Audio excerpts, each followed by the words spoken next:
Hello, this is Callie, your girl, and this is Grant, your boy, and this is Georgia, the annoying dog.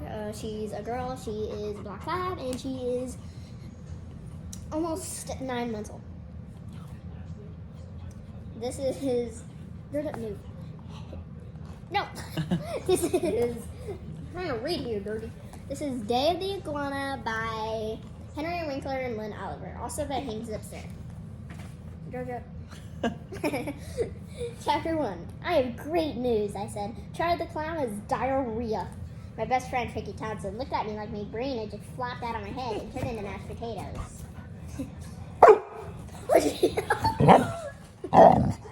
Okay, pause the reading for a second. Get down. Get down. Get down. She needs attention, Dad. Get down. She needs attention. Get down. She needs attention. Get down. Off. She needs attention. Move, Dirty. Move. Go. Go. Thank you. Just a little tiny mouse. You go outside. Let's go outside. Okay, pause the reading. I gotta go. Hold on. Keep it interesting. What? Keep it interesting. Just keep it interested. Do not pause the video. I'm not. I didn't. Introduce yourself and say what your age is. Hello, my name is Grant. I am 33. That's about it. Okay, I'm back. We can continue reading. What the heck? Or not. No. I'm messing up this video on a dog. No. Go down. Dirty. Go down. You Go. go outside. You go outside. Introduce yourself to the customers, please. Say your age. Already did.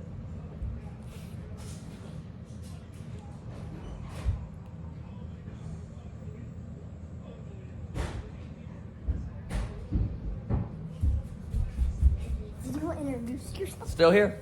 Did they introduce? No. Okay. So this is, like I was saying, Day of the Iguana by Henry Winkler and Lynn Oliver, and also by Hank Zipzer. The first page is an amazing picture thanks to the author and stuff. Chapter 1. I have great news, I said. Charlie the Clown has diarrhea. My best friend, Tricky Townsend, looked at me like my brain had just flopped out of my head, turned into mashed potatoes. Hey, man, that is super news, Frankie said, rolling his eyes. It's always cool to hear about a clown with stomach problems. Ashley Long, my other best friend, burst out laughing and fell down on the old couch that we used for meetings in our clubhouse. Our clubhouse is a storage room in the basement of our apartment building. Go ahead and laugh, Ashawina, I said to her, but you won't be laughing when you hear that there's money in this for us. Ashley immediately stopped laughing, like I knew she would. She's the business manager for Magic 3, which is the magic group we started a couple of months ago. We performed 2 times for real money. Frank is a magician, Frank is a musician. And he's a great one, too. I'm the magician's assistant and all-around idea man. Ashley is really good at the money part, which makes me happy, because I don't understand money or change or anything like that. Talk to me, Hank, Ashley said. I'm hearing a business opportunity. My Aunt Maxine is throwing a birthday party this weekend for my 3-year-old twin cousins, Jake and Jack. I said, Charlie the Clown is supposed to perform, but it turns out he ate some bad clams at Luigi's Oster's house. Now he's got diarrhea for again, Ashley chimed in, sniffling a laugh. Right, and he can't do the party. And you suggest this to your Aunt Maxine that Magic 3 might just be available? Ashley said hopefully. Yep, for the low bargain price of $30, I said. $10 for each of us.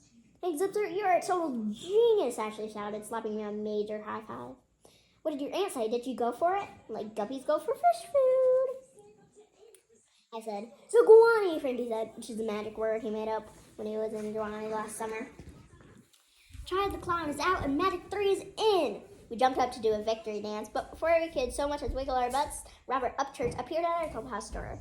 Robert thinks he's our best friend just because he lives in our building.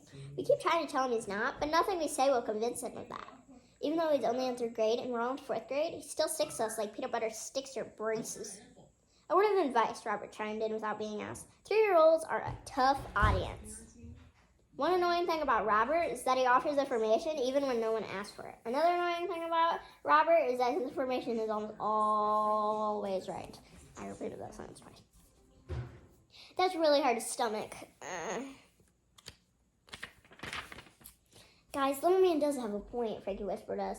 3-year-olds can barely pee in a toilet. How are they going to pick a card, any card, and remember what it is? For $10 each, we'll make it work, said Ashley.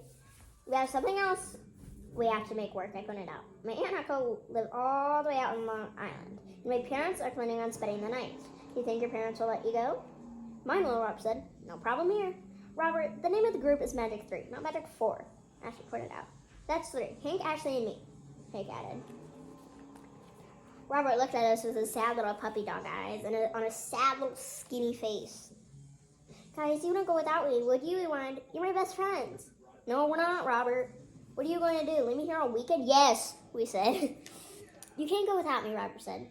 Can you picture it? You out there on Long Island having ice cream and cake, and me back here eating a frozen burrito with a freezer burn? Robert sure knows how to guilt you.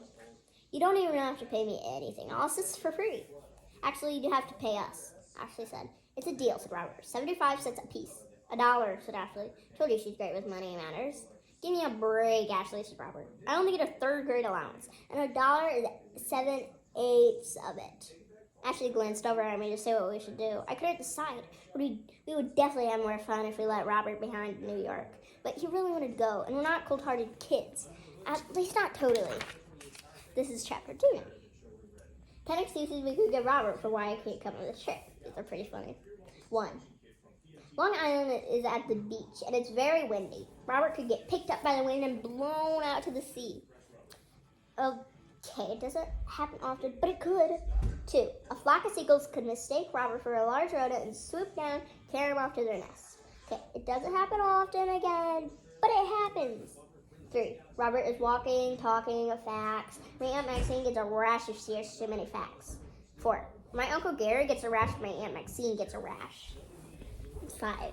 There's only a limited amount of oxygen in the car, and let's face it, Robert just sucks in too much of it. 6.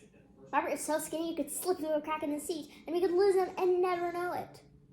7. Robert has such bad allergies that the beach air would make his nose run so much there isn't enough Kleenex in all of Long Island to handle the slime. 8.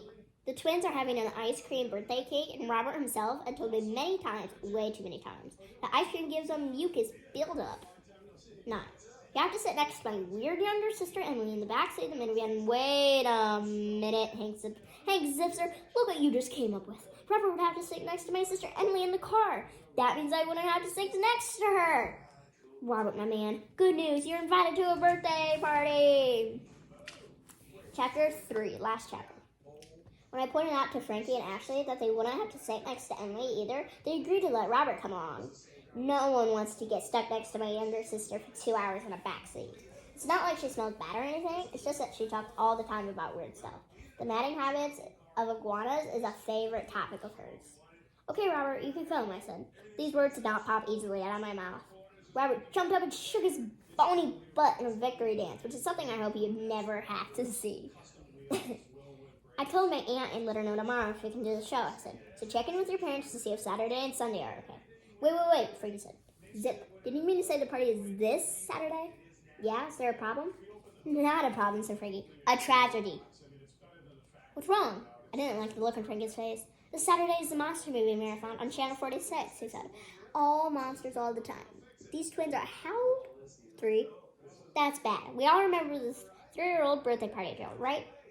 12:30 pizza, 1 o'clock magic show, 1:30 piñata, 2 o'clock cake and ice cream, 2:30 party favors, 2:35 balloon tied around kids' wrists, 2:45 pickup, and parents, please be prompt. What are you, a walking invitation? I said. Hear me, Zip, Frankie said, and they looked very serious. That schedule puts the magical smack in the middle of the mutant mouth that ate Toledo staring like avalanche. I've been waiting to see that movie since the day I was born. Before even. Frankie, are you saying you turned down a career opportunity for a stupid monster movie? Ashley said. I didn't just hear that, Ashmina. Frankie said, I can't believe that you, of all people, would call the mutant moth that ate Toledo a stupid monster movie. It's an undergrad classic. Above ground, too. I'm sorry, guys. I just can't go. Frankie, I said, sitting down in a card box that was filled with our neighbor Miss Fink's extra bathrobes. Just want to let you know this. When I was on the phone with Aunt Maxine, she told the twins that she might come for a perform at their party. I heard them in the background. They weren't just yelling and screaming with excitement. They were crazed with happiness. They were jumping up and down on their pudgy little legs, and one of them, Zach, I think, even threw himself on the hardwood floor. I heard the thud. But if you think a monster movie is more important than bringing that kind of joy to their little lives, then I think you should call them and tell them. Frankie was chewing on his bottom lip, like he does when he's got a hard decision to make. I know how much he loved monster movies, but I knew how much I wanted Magic 3 to get this job. I have to admit, I could be pretty convincing when I want to be. But Zip, he said, it's the original Mutant Moth movie, the one that started them all. I'm seeing the twins, I said. I'm seeing their little smiling faces look up on us at the special day. You were so good, they yelled. You can always tape the movie, Ashley said. Of course, where were my brain? I wish I thought of that situation. Our VCR's busted, Frankie said, and my dad doesn't want to fix it because he thinks we watch too much TV anyway. Okay then, here's the plan, I said, lowering my voice down to a whisper. We'll bring our own blank tape to my aunt's house. My Uncle Gary has incredible video equipment and an awesome TV room. We'll tape the movie there, and right after the party, we'll watch the mutant moth that ate Toledo on his big screen TV. No commercials, no interruptions, no parents hanging out. How does that sound? Personally, I can't wait. Frankie thought about it for a moment. I need your promise that we will tape the film and watch it right after the magic shows it. Nothing can come between me and that movie. We put our hands one on top of each other. Robert tried to sneak his hand in there too. We let him. Like I said before, we're not totally cold-hearted. A promise made is a promise kept, we all said at once. Okay, then I'll go, said Frankie. Zaligi, I hollered. Hank, don't even try, Frank said, shaking his head. The word is Zawini. Whatever, I said. Here's the Magic 3 and our next paying performance. And next is Chapter 4, which we won't read today. That's the end of our video.